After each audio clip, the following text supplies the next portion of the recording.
A história econômica do México é, uma verdadeira saga. É uma história de riqueza que parece saída de lendas extraída das suas minas de prata. Mas também é uma história de crises profundas, daquelas que abalam um país até a alma. E, no meio de tudo isso, uma capacidade impressionante de se reinventar. Vamos mergulhar juntos nessa jornada de 500 anos para entender esses ciclos, esses altos e baixos que, de certa forma, definem o México até hoje. E a chave para entender tudo está exatamente aqui, nessa citação. Pensem na economia mexicana como um pêndulo. Ora ele balança para fora, com o país se abrindo para o mundo, exportando suas riquezas. Ora ele balança para dentro, com o México tentando se fechar para construir uma potência industrial com as próprias forças. É essa dança, essa oscilação que vai guiar toda a nossa análise. Então, esse aqui é o nosso roteiro. A gente vai viajar por 5 grandes momentos. Primeiro, a formação da economia colonial, movida à prata. Depois, o caos que veio com a independência. Aí, o famoso milagre mexicano, do século XX. Em seguida, as crises da dívida que quase quebraram o país. E, por fim, vamos chegar no cenário super complexo dos dias de hoje. Nossa jornada começa, claro, com a conquista espanhola. E olha, isso não foi só um evento político. Foi um verdadeiro terremoto econômico que virou o mundo mesoamericano de cabeça para baixo.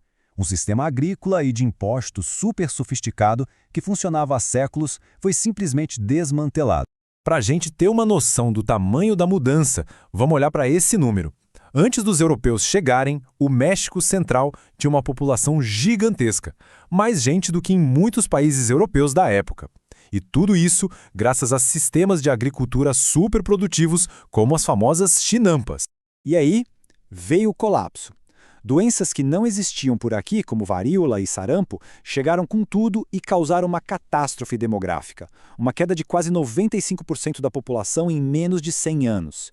Isso não foi só uma tragédia humana, o que já seria imenso. Foi a destruição completa da base produtiva e de impostos da região. A terra ficou vaga e a mão de obra raríssima.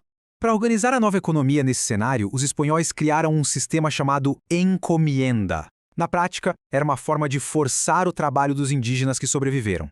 Com o tempo, essa ideia evoluiu para hacienda, aquela grande fazenda que concentrava toda a terra e criou um padrão de desigualdade que virou uma marca do país por séculos.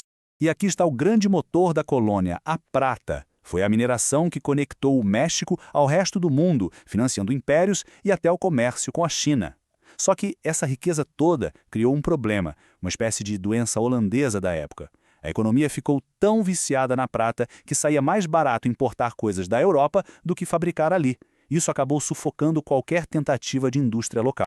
Agora, a gente avança para o século XIX. A independência, que deveria trazer prosperidade, na verdade, mergulhou o México num século perdido de crise econômica e muita confusão política. O preço da liberdade foi altíssimo. Minas e fazendas foram destruídas, o país já nasceu quebrado e só foi encontrar alguma estabilidade lá no finalzinho do século. Aí a gente entra na era do Porfiriato, com aquele lema ordem e progresso. E aqui temos um grande paradoxo.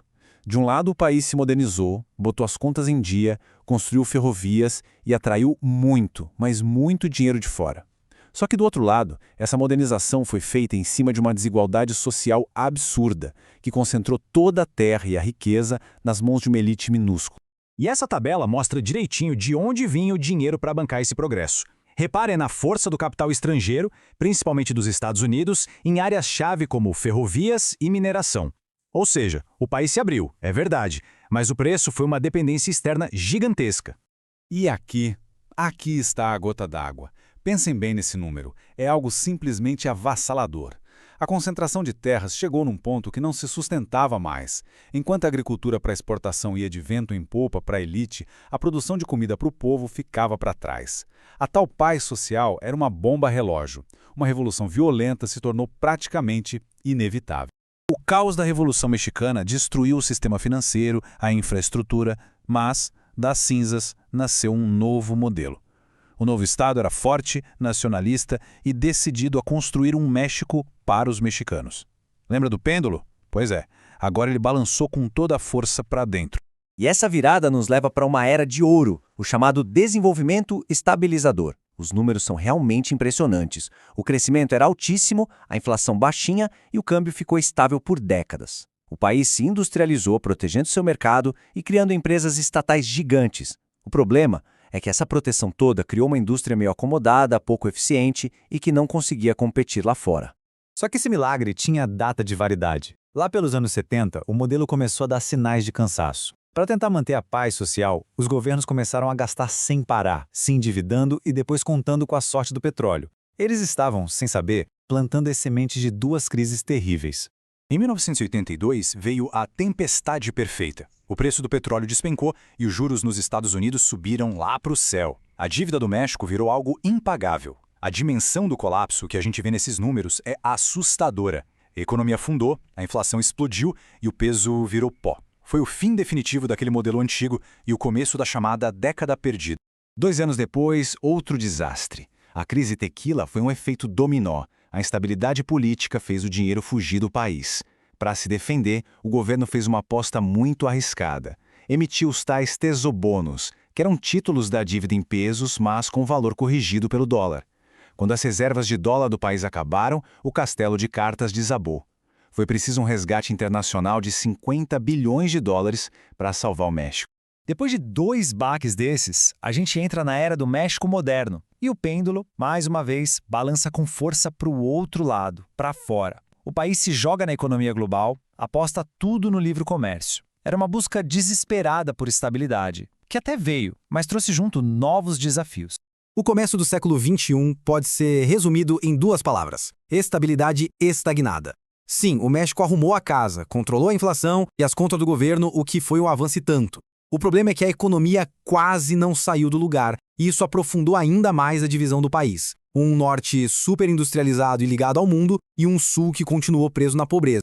Mas o cenário global mudou, e mudou muito. Esse gráfico aqui mostra uma virada histórica. A briga comercial entre Estados Unidos e China, e todo aquele movimento de reorganizar as fábricas pelo mundo, o tal do nearshoring, colocou o México numa posição que ninguém esperava. Ele se tornou o principal parceiro comercial dos Estados Unidos.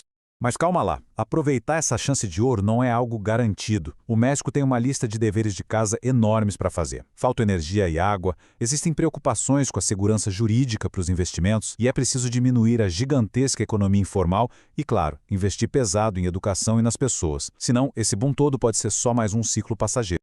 E assim, a gente chega na grande questão de hoje.